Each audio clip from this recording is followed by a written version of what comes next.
Discussed on Talkin Money with Jeff Tarbell is believed to be from reliable sources. However, no responsibility is assumed for inaccuracies. No statement made on this broadcast should be construed as a specific recommendation of a particular investment product. Views expressed are those of the speakers and do not necessarily represent those of CBS Radio. Use only as directed. Smiles, everyone. Smiles. And prepare yourself for... Show me the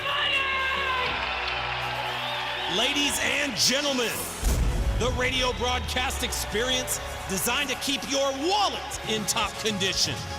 It's Talkin' Money with Jeff Tarbell. Talkin' money. Talkin' money. More money, more money, more money. And now entering the studio, your guru for fiscal fitness, Jeff Tarbell. Right. Good morning. What's happening?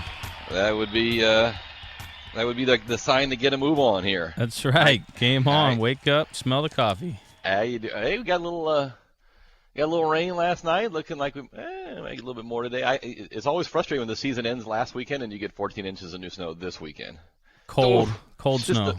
Just a bit outside of the of the box here. So we'll talk about that as well. And I like how the weather people, every time it rains, they tell you this isn't going to resolve our problems. Well, no kidding. We understand that we didn't get 45 inches of rain last night. I don't think we have to be told that this is not going to single-handedly resolve our problem, but it doesn't hurt. Anyway, I being chastised by the weather guy. I guess what they're saying is basically this is not a free-for-all now to go on and turn your sprinklers on full time. So maybe there's a lesson in there. I don't care. I'm tired of drought talk. We need to move on to something else. Hey, we start every show the same way, with tremendous political risk as well as being shut down by the FCC. We bring on the mind and the mouth of Chris Verlaud for his 30 seconds from Chris. All week long he waits for this. This is his moment all week, and here we go. So, Chris, what's happening in your world? Well, I think everybody knows what today is. It's the Republic's first home opener. Yes. And this is going to be insane because they've already sold out, which is about 20,000 tickets, and this already is going to be the largest attended USL Pro game for a regular season game in history, and this is their first game.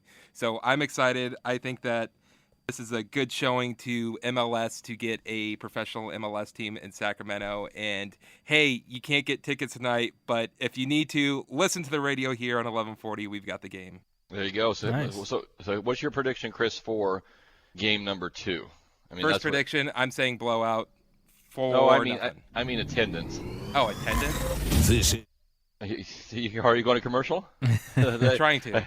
I already made him mad here. Attendance is supposed to be 20,000. Yeah. So I think everybody goes, like when the new restaurant opens, everybody goes there, right? Then the word gets out. So the question will be, do people show up continuously? So that'll be interesting to see. But I'm with you. It's awesome, and they're still playing. They're going to play at. This is not out of Cal Expo, right? They're going to be playing downtown. The first 3 games are going to be at Hughes Stadium. Right. Hughes Stadium, Sac City. Okay. So there you go. The Republic FC playing tonight. But one thing to know about attendance, I was just talking about this with John right before the show. Orlando was told that their attendance was so great that they were one of the reasons. That was one of the reasons they got the MLS team. Yeah. They averaged 6,000 fans, and we've got 5,000 season ticket holders. Okay. All right. No, I hope it goes. I hope they sell out every single game. We have a huge soccer draw in this community. I think they're going to do quite well. Well, where else where do they go to get their soccer? Is there any other soccer outlet for someone to go to watch? San Jose, you got to start going Bay Area. Yeah. So, I think it'll be great when they get their own facility put up there at Cal Expo. I think that's a perfect site for that. And the newness of it will draw certainly for the first year. I think take a look at. I think they're planning on. Hey, Chris, what's the projected opening of the new Kings, the new sports entertainment complex downtown? Is that 16? I believe, yeah, it's the fall of 2016. So, regardless what the team's record is that year, that building will be sold out every single game, just for the fact that people want to come in and see it, and check out the facility too. So that's there's always a big draw. I'm really looking forward to going down and taking a look at the. Even I don't like to watch pro football in person, to be honest with you. I just would much rather have a beer and sit and watch it on big screen Sit on your TV. couch. Yeah, and sit in the backyard or sit in the pool, whatever. I'd rather sit anywhere other than. But from the mere fact of just to see the new Levi, the new Levi facility Sure. would be awesome. So maybe better off just take a tour on a non-game day. Anyway, lots of things going on. How you doing? We have lots of little news pieces in the news this week. I got some good quiz questions for you as well. I still got a few of the autographed books from Bob Wheeler, who wrote The Money Nerve, which is really a very simple book. I don't mean that to put down it's just very simple read, and very easy to follow, and just kind of good basic financial management rules and tools for you, if you will. So I've got some autographed books. I think we'll give away 3 or 4 of those today as well. John's got some Rivercats baseball tickets with him, some Roundtable Pizza. So we've got a lot of things to cover, and we'll do that today. Take your calls if you'd like at 339-1140. 1-800-920-1140, and is our text machine working? We got text again at 441140. Text machine is down. Text machine is down, huh? Okay. I guess we'll take smoke signals and or postal messages. Either ways, or you can just flip us the bird, which is usually what happens on a Saturday. So either way, if you want to get the message to us, we'll take it and get those out today as well. I got to call BS on one thing, if you don't. This has nothing money related, but what else is new? So was it last weekend the kid theoretically stowed away in the plane and ended up in Maui, or started in Maui, ended up here? I'm not sure which way he went. Was that last weekend? A week or two? Yeah, last weekend. Yeah. Okay. So I don't know why it didn't hit me initially. I don't know why I'm bringing this up, but it just hit me this week. I said, something's not right here, and I guess part of it is a combination of things. So theoretically, I think it was a kid out of San Jose, snuck into the wheel well of a Hawaiian Airlines jet or some jet and ended up in Maui. And theoretically was in the wheel well at 38,000 feet at minus 50 degrees Celsius and got out and, got the Hawaiian lei on around his neck and was in Hawaii and everything was fine. And so you say, wow, that's an incredible story. I can't, and you kind of let it go for a minute. Then you got to go back and think, oh, wait a minute. One of the theories of the missing Malaysian airline, one of the theories, of course, that are all theories at the moment, and they may be theories forever. One of the theories is that one of the pilots programmed the plane to fly to 40,000 feet, turned off all the oxygen in the plane, and everybody died at 40,000 feet, so they wouldn't rush the cabin. And the plane then sailed on and splashed down in the water somewhere. So let's see, 40,000 feet with no oxygen, everybody theoretically dies on the plane. This kid's in the wheel well at 38,000 feet having a beer. So one of those things, those don't go, those aren't congruent in my brain. And the other part I think about is that, as some of you who follow along may know, is I've been doing a little flying to get my private pilot's license. And, when I get above about 9,000 feet, consistently, 9 to 10,000 feet, I start to get a fairly persistent coming on of a headache at 9,000 feet. So usually if I'm flying over 10 or 12,000 feet for a little bit, I'll actually put a little oxygen in my nose just to keep my brain working well. And most people will tell you if they get up around 15,000 feet without oxygen, and actually you're required to have oxygen over a certain point, that you start losing motor function and your eyes start going sideways and stuff. And that's at 14 to 15,000 feet. Now we're saying this kid was at 38,000 feet for 5 hours. And he just got out and did a lap around the track.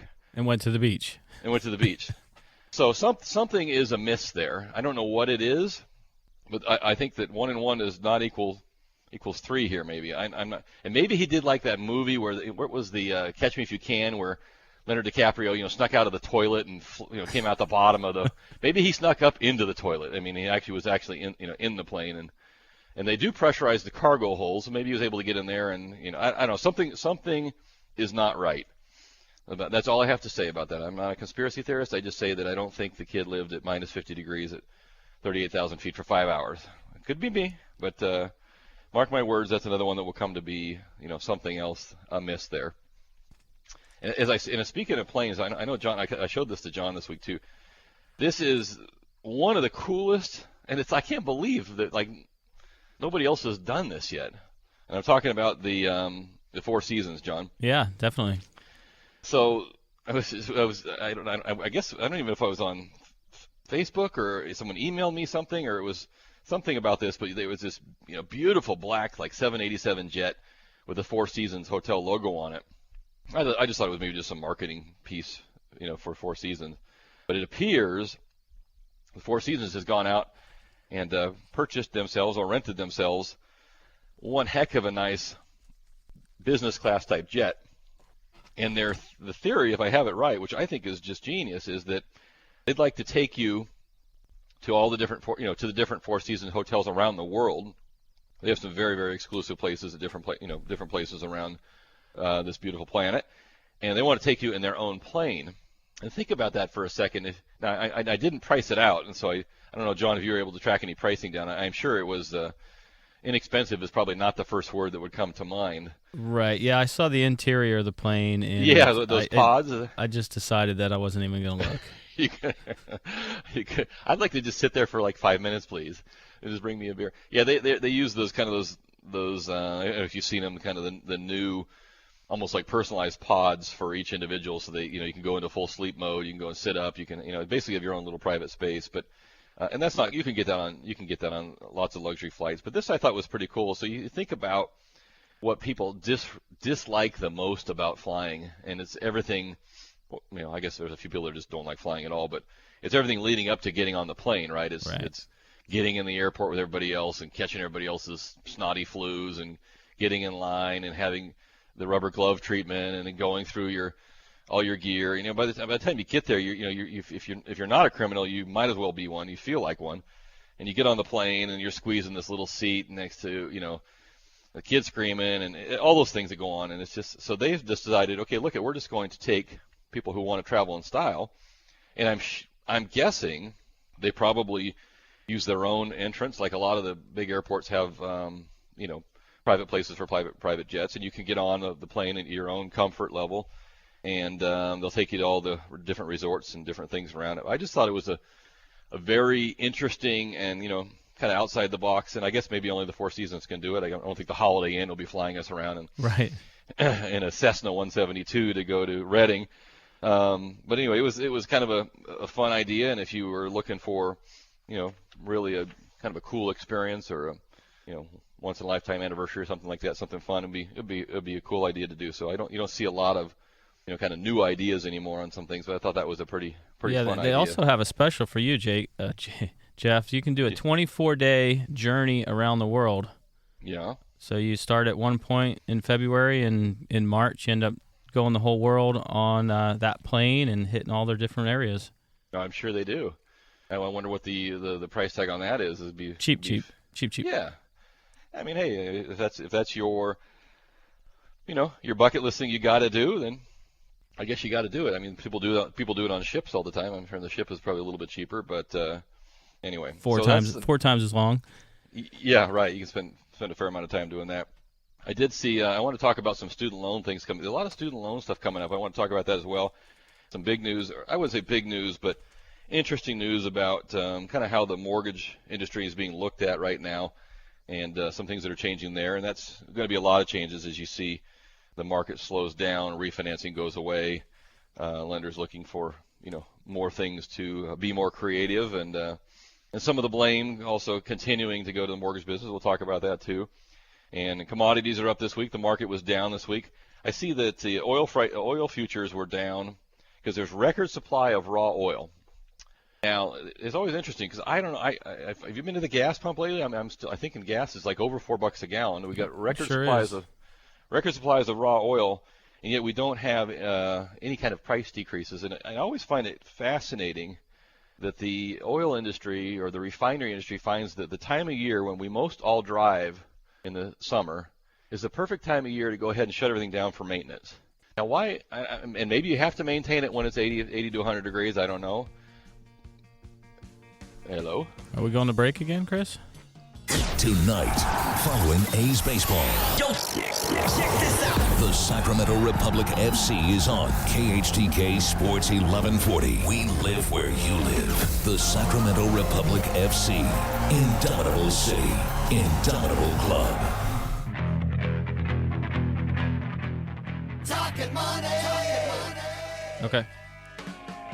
Well, alrighty then. We're back All right, so we are back, and we have our quiz question, first quiz question of the day here, which is, since 2008, there's been 210 homes originally listed over $20 million.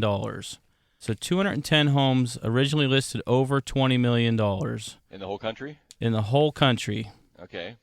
Which state has the most of these listings originally listed over $20 million? Be a few of them there, I would think. A couple I could think of. Yeah, okay. So in the United States, actually you'd think that 2008 to 2000, so in 6 years, there was only 210 houses over $20 million in the entire country. That doesn't seem like a lot. It doesn't. I mean, $20 million is a lot. I mean, don't get me wrong, but in a 6-year window in an entire country, that doesn't seem like a lot of listings. But anyway, so which state had the most sales or the most listings? I guess it doesn't matter. Number of homes listed, I guess. Yeah. Correct. Number of homes listed. Okay, 339-1140. Seems like we're taking breaks whenever we feel like it today, so we'll take one right now. 339-1140, 1-800-920-1140. Which state in the country has the most number of listings of prices, home prices over $20 million since 2008? Hi, this is Jeff Tarbell. You can. You know what? I need to get myself one of them little boards too. 339-1140, 1-800-920-1140. You cannot text us. You know the answer to our quiz question, which state has the most listings over $20 million? We give out some book from the Money Nerve, some River Cats baseball tickets, or some Round Table Pizza. We're going to take a quick break, and we'll be – I'm not sure. We might be right back. We got to get Jack working out over here. Okay. We'll take a quick break and get everything under control, and we'll be right back, Jack.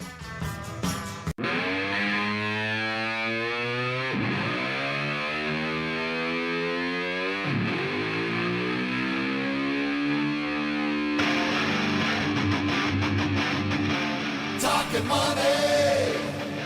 And we're back to Talkin' Money. And here's Jeff Tarbell. Yeah, so you say. We're back, we're off, we're here, we're there. That's all right. Keeping it interesting. What are you going to do? It's all automation. Chris has decided to go back to old school and just throw down some original moves on his own, so we won't be getting all those automated breaks. So sorry about all that in the first break. That's how it goes in the world of big-time broadcast. We had a welcome back. This is Talkin' Money. John Fotorero is down in the Sacramento studio, and I am working remotely today. And, hey, our remote machine seems to be holding up, Johnny. I have not touched it since I turned it on. So John and I have been running some tests just to see if this thing – we've been having some issues. So we thought we'd split up a little bit and make sure one of us is in the studio. We'll see if this thing will run the whole show today. And if it drops out, I mean, who will know anyway? Because the way things are going. Hey, John had a quiz question before the break. Which one did I'm not even sure it even made the air, but did we get our quiz question out? What'd you have your question there, John? Yeah, since 2008, there's been 210 homes originally listed for over $20 million. Okay. So in 6 years, 210 homes originally listed over $20 million. Which state had the most of those homes? Did you get a winner? We did not get a winner. Interesting. Yeah. Okay, we'll let that hang out there a little bit, too. So I'll give you I probably know my top couple thoughts. Yeah, so they listed 4 as the top 4. And it says here, since January 2008, 210 homes originally listed for more than 210 for more than 20 million sold. So there probably was more than that listed, but only 210 sold since 2008. And the number one state, I won't give you who it is, but the median sale to list price ratio was about 69%, meaning that if you listed it for 20 million, you only got about 70% of that as your actual price. The number 2 state actually got about 83%. So, and that I would have guessed the number 2 state first if it was me, but we'll let that hang out there a little bit. Which state in the country has the most sold listings over $20 million since 2008? And the correct winner can have their choice of a copy of the Money Nerve book. Actually, we'll send that out along with either some River Cats baseball tickets or some Round Table Pizza, your choice. Then I also have some listings from other counties with the most listings, too. So interesting stuff going on there. John, I don't know if you caught this, John, but 2014, amongst other issues, is also what they're referring to as the Great Lyme Crisis of 2014. Are you familiar with this, John? I have not caught that one. And this is, and this is not a joke. The average, they were interviewing a gentleman in Fullerton who runs a kind of a cantina down there. He uses about 1,000 limes a week for his cocktails, Corona beer, and in his food. And he's so desperate that he's running full-page ads and Facebook ads saying, bring us a bag full of limes and we'll give you a fully crafted cocktail for just 25 cents. I mean, they're desperate to get limes. And this is a problem nationwide, I guess. It doesn't go on to say why. Because if it's a nationwide problem, it can't just be a drought, because the drought's not affecting the entire nation. But maybe all the limes are grown in California and somewhere in the West, and there's just not enough water. And there's a panic on because, as you know, May 5th is rolling around in another week or so. May 5th is Cinco de Mayo, the single biggest day for margarita consumption, other than at this house. Which is every day. Which is every day, right. So you have the Great Lime Crisis. So if you are considering planting a crop in your front yard, I'm looking out, I got room, you might want to drop in some lime trees and make yourself a few bucks, because there is of course, by the time they actually get grown and you could actually sell them, we'll be on to the Great Lemon Crisis of 2016. But anyway, they are short on lime. So if they have to, now when you go to a restaurant, they're going to ask you, would you like water and would you like a lime? And if you say yes to either one of them, they'll probably throw you out. So if you've got some limes hanging around your house, you might want to bring them down with you when you Yeah, I was just looking at the article. It's saying Mexico supplies 97% of the limes the U.S. consumes. Yeah, well, but yeah, I mean, you see Mexican, and you see those in the stores. They're what they call Mexican limes, and I just assumed that was a kind of a species of the lime. I didn't necessarily know they were all grown there. But so does it say why what's going on down in Mexico? Past winter, heavy rains hit the lime growing regions and just put a beating on them. The other thing that I saw, and I don't know if it was in that article or somewhere else, but I saw that there was actually like groups, bands of thugs and criminals that were basically stopping lime shipments coming into the United States and stealing them, because I mean they were so valuable that they were, just like any other crime syndicate, you steal, you're transporting illegal drugs and things too. They were stealing limes and trying to get their hands on them before they could get shipped up here legally. Yeah, they were saying a 40-pound crate of Mexican limes is getting more than $100 wholesale, which is 4 times the typical seasonal price. Well, you're gonna have to start putting them on the FedEx plane and getting them up here rather than on the truck. So, yeah, interesting. So we'll have to see. I have to find another source for our Mexican limes. We'll have to go to the some other country limes, I guess. So anyway, that's in the news this week. I saw gold was back up again this week, above $1,300 an ounce.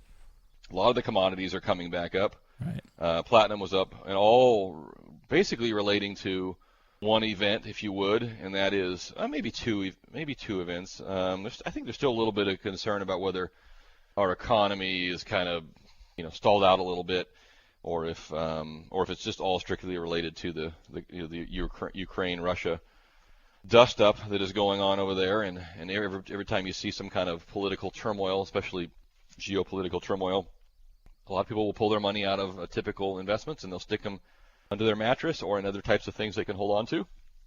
And gold and silver and those kind of items are definitely top of the list of where you can sit on your money until you figure out you're safe again, or you can put it back in some other type of an investment you feel good about. It seems like, I don't know, maybe the stock market was off a little bit this week, but still it seems to be doing okay.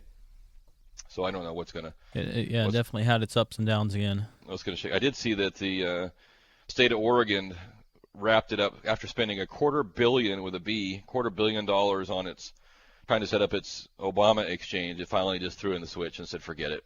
We're not going to do it.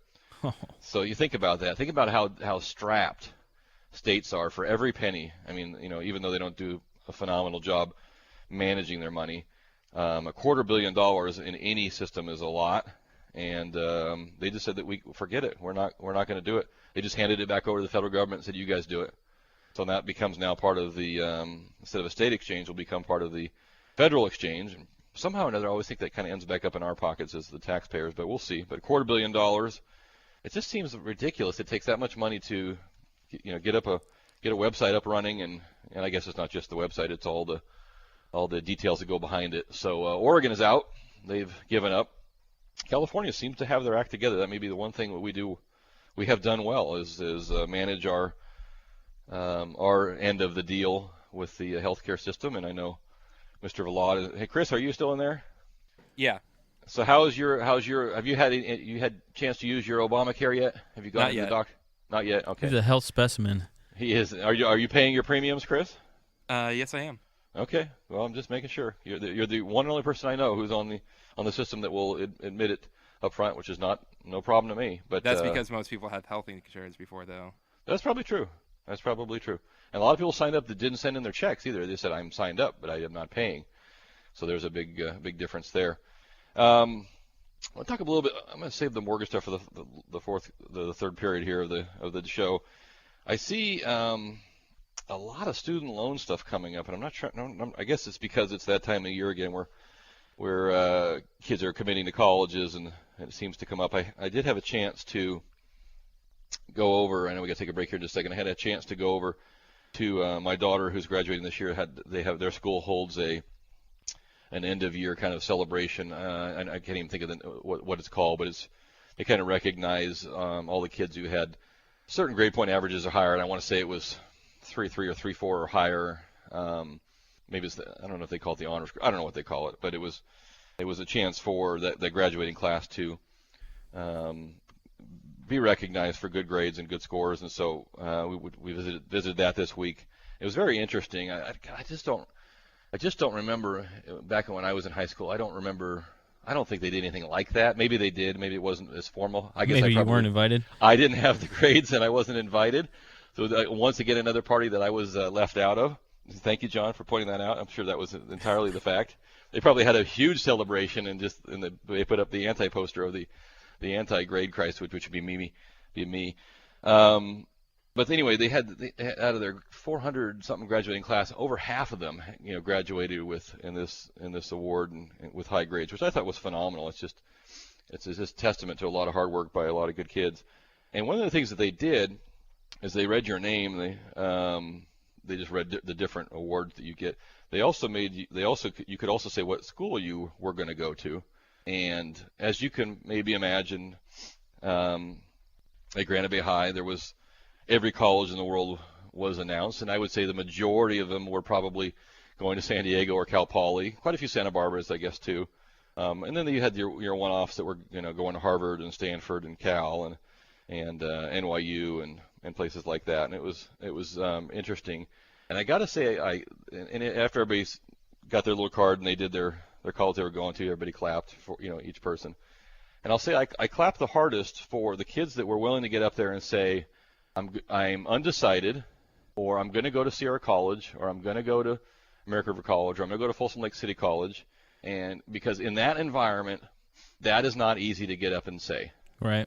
And I don't care, because it just isn't easy to do amongst your peers, many of which who are going to some very wealthy schools, some of which who are going on full rides, and some of which whose parents are paying the full bore.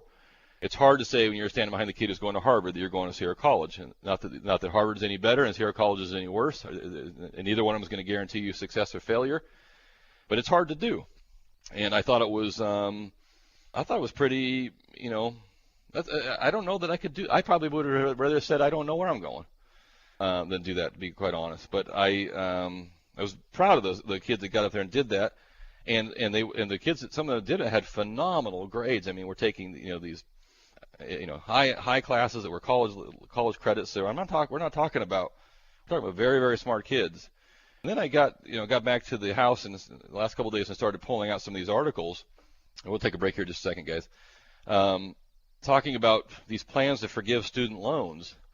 And you look at the total balance owed on student loans first quarter 2014, $72 billion with a B, $1 billion in student loans that are outstanding right now. That is an enormous amount of money. I mean, the average law student owes about $128,000. Average medical student owes about $135,000. Just your average master's student owes just under $40,000. So that's a lot of money to be under the gun to come out and get a job that's paying, whatever. Nothing's paying great when you first start. And so I think back to these kids who say, hey, I'm going to go to a junior college first, and you realize that some of it is probably done not by necessity, but a lot of it is really, really smart.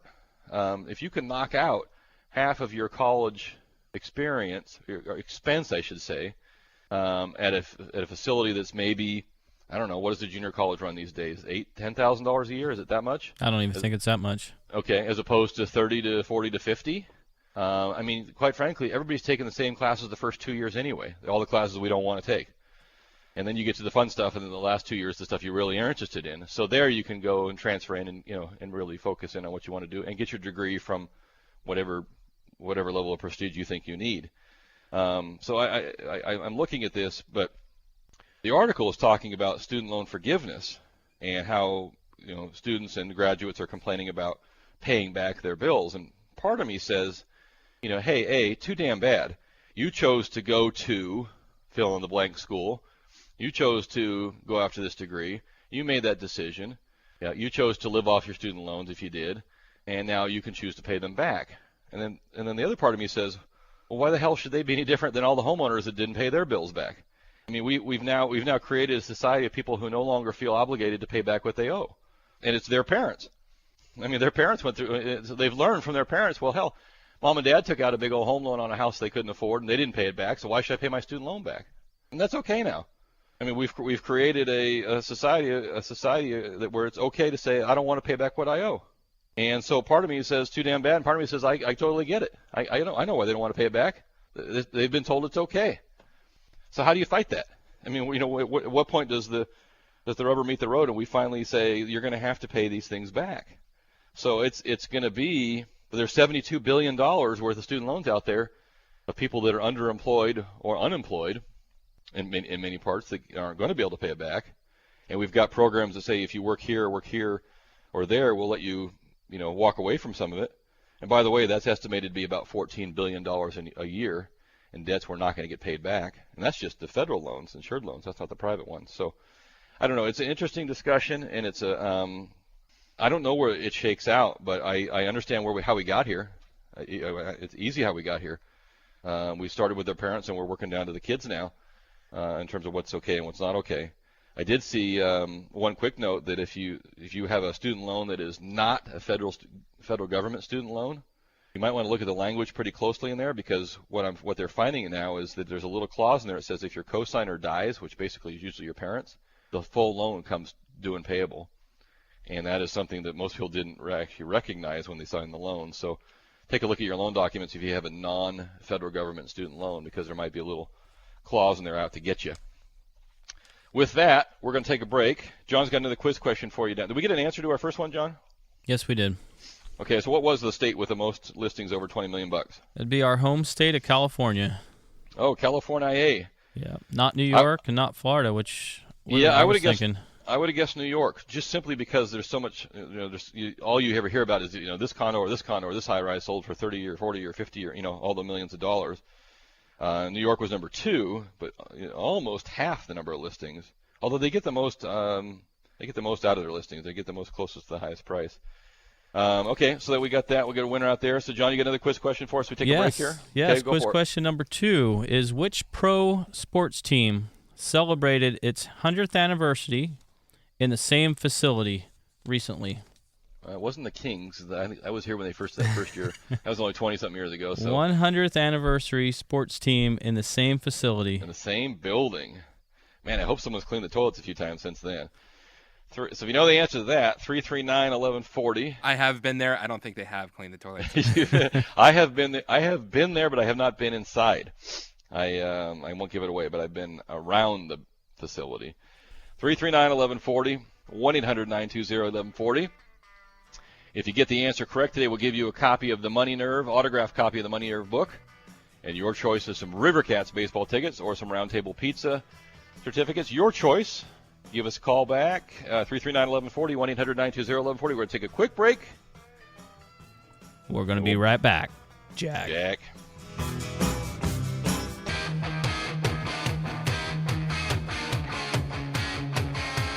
Talkin' money! Talkin' money! Well, alrighty then. We're back to Talkin' Money with Jeff Tarbell. Yeah. Final segment of the day. How you doing? We got a little more rain ahead of us out here. Did we get a winner on that one, Chris or John? Shalom. Several. Can you hear me now? I can hear you now. All right. You got to turn your microphone on there, Richard. That's right. So our quiz question was something about a 100-year-old building or a 100-year-old tenant or a 100-year-old business. What was it? Sports team celebrating 100th anniversary in the same facility. So you got to think. I mean, you got to think back. How many teams are even 100 years old? So that's got to be something probably back east. Right. Okay. What do you got there? You got your Chicago Cubs. Chicago Cubs. Out at They're Wrigley Cubs. Field. Yeah. Okay. I've been there. I've been to the outside of the park. I actually did not go in the park. I stayed in. I went to the what they call the rooftops, and right in field out there, which is actually privately owned buildings that look kind of their version of luxury suites, if you will. Right, which is giving them part of their problem for rehabbing their facility. Yeah, I was looking online. So it said here, long-suffering Cubs fan George Will argues that the Wrigley Field has been part of the cause and part of the symptom of the team's dysfunction. And he said the team is terrible and the ballpark's the gym, so we'll just work on the latter, which does work. I mean, you think about here locally, the Sacramento River Cats. They don't have any control over the team. The team is controlled by the Oakland A's, and you don't know whether you're getting good players, bad players, and you have no business decision whether who you're getting. All you have is a facility and an experience. So they play off of that, and obviously it works. So the River Cats are one of the top draws in all of minor league baseball. So and the facility is very nice. Works out great. Yeah, and I wouldn't. Hey, Chris, you were in Wrigley Field, right? Yeah, he's on the other phone. He's on the phone. So but I don't hear anybody ever say, "Oh boy, the facility was so great." I think it's just so historic is why people go there. And maybe I'm wrong. Maybe it's a great place. But yeah, they're looking at trying to do a $300 million renovation project on Wrigley Field, but they get sued by the rooftop owners across the street because one of the things they want to do is put up a higher wall and basically a whole new facility, and it'll block the view of the buildings across the street. And and I don't remember the backstory there, but there is some long history or some deal that was cut with those owners of those buildings to allow them a view into the park. So interesting how that will shake out. But yes, we got the winners of that, which is good. We'll get you guys out a copy of the book and whatever you chose, some River Cats or some Round Table Pizza. I did see a couple notes here. There was in today's paper, there was a article that says, and this was actually out of the Associated Press, lenders are squeezing the middle class. They're talking about favorable mortgage rates fading away. And I thought it was an interesting article. I don't know if you saw this or not, John. Yeah, and I have it right in front of me. I was going to bring it up. Okay, go ahead for a second. I'm going to adjust my headset. Well, it's just talking about putting the squeeze on middle class as they've enjoyed lower mortgage rates before, and it gets into saying that jumbo mortgage rates are going to be less. I think it skews the real focus. But what do you pull out of it, Jeff? Yeah, so I guess it's a typical article. This was not written by the local paper. It was written by, so they just pulled it in. And what they're trying to say is, the rich people are getting over on us again, on the middle class again. And I think it's an unfair comment. Completely. Lenders are squeezing the middle class. And then three-quarters of the way through the article, it says, well, the government began raising fees it charges lenders in 2012, and lenders are passing that on in terms of higher rates. Yes, lenders are passing that on. So it's not the lenders. It's a true cost. Now, you could choose to pay the cost to Fannie Mae and Freddie Mac, and what that cost is they're basically trying to recoup the money that was lost in the years in the past. So, yeah. And so they've added fees and they've added other things in there. But also what they've done, which is what they should have done in the past, is now, pricing now is on a conventional loan is very, very reliant on your credit score. So it's really risk-based pricing. If your credit score is 680 versus your credit score is 780, there's going to be a difference in terms of the cost of the loan, and there should be. A credit score of 620, 640, 660, 680 is more likely to have issues than one that is 740, 760, or 780. And so there's actual true risk-based pricing that goes into these loans now. And that's always how it should have been, and there wasn't that before. So there should be a differential for someone who's got very, very good credit versus someone who does not. It's not a matter of fairness. It's a matter of your history of doing things. So that's baked into the pricing as well. And then you add in the cost to go to Fannie Mae and Freddie Mac, which a jumbo loan does not have to pay because the jumbo lender has no recourse back to the government to get their money back. So the jumbo lender is sitting on their own funds making their own loan. And oh, by the way, if you want a jumbo loan which in our area, which would be over 474, you're going to put down 20% down. You're going to have damn good credit. You're going to have reserves. You're going to have this. You're going to have that. You're going to have a much higher, I don't know if it's higher scrutinized, but a very well scrutinized loan. So you're going to definitely qualify to get that rate. And yes, in some cases, those rates are running better than a conventional Fannie Mae loan. But you know what? They're also less risky. They're bigger, but they're less risky. They have more down payment. They have higher credit scores, and there's no risk to the taxpayer. So why shouldn't it be a different deal? And that's what the part that frustrates me is the article leads you to believe that lenders are just out to screw the little guy. It has nothing to do with that. I mean, this is just fact-based lending. The current borrowers now are paying back, and a lot of the current borrowers now are the same borrowers that had some issues in the past, because a lot of them are boomeranging back, which is great. But we're paying for the past mistakes, and the poor first-time buyers that are in the market now are paying for the past mistakes of their parents and their neighbors. So that's the way it goes.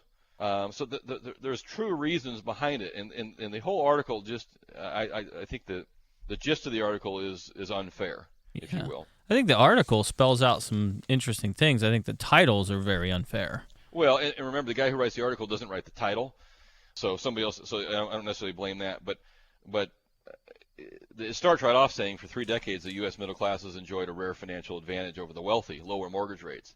Like somehow that's, there's some evil person has changed that around, and right. That isn't the way it goes. If you want to put down 20% and buy and get that type of a loan, go for it.